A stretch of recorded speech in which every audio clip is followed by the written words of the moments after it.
Македонија. Дете за кое од мало се знаеше дека ја има силата која не секој дете на таа возраст ја поседува. Талентиран, амбициозен, посветен. Тоа се само дел од прекрасните епитети кои може да се доделат за овој човек.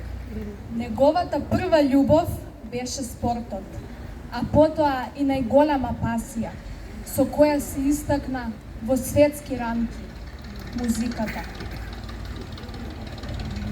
Првиот контакт со сцената го имаше на детскиот фестивал Златно славеќе, каде што ги доби сите импресии и позитивни коментари од публиката.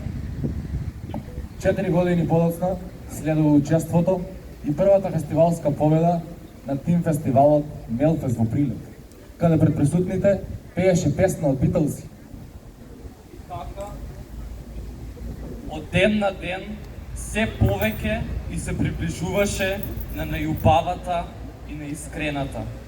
Она која во нашиот живот може да донесе и многу радост, но и патење и тага – музиката.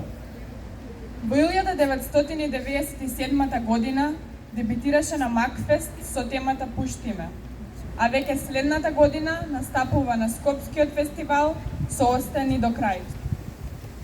По хитовите Усни на усни и Сонце во твоите руси коси, сите добро знаеа кој е Тоше Проески. Баладата Твоите бакнежи на моите бели кошули му ја носи првата награда од публиката на Скопскиот фестивал. Веќе во 1999 година на музичкиот пазар се појавува неговиот беби албум насловен Некаде во ноќ. Во својата куса 10-годишна кариера Тоше достигна популарност со молскавична брзина. Направи многу.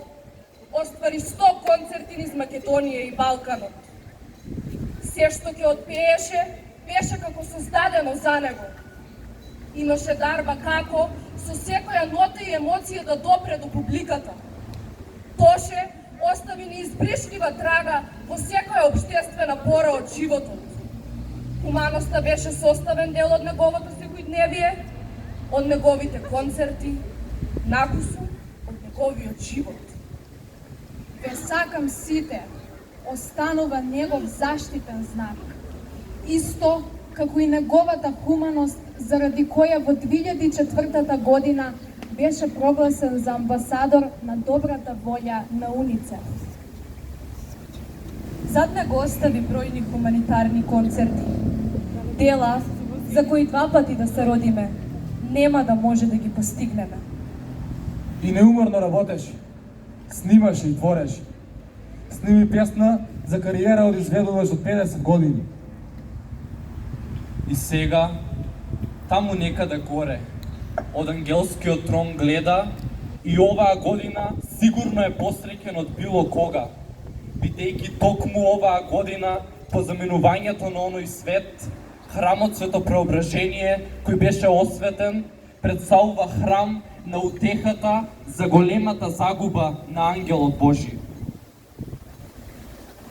Остана запаметен како најголемиот и најмоќниот изведувач, представник на Република Македонија на Евровизија, рамо до рамо со најдобрите европски уметници. Треба да биде огледало за сите нас. Верник, хуманист и вистински патриот, кој својата земја ја представуваше на најдобар можен начин, преку големината на неговата душа. И се одеше по планот да стане светски позната икона и да ја возвиши Македонија во светски рамки. Но, за жал, На 5 октомври 2007 година.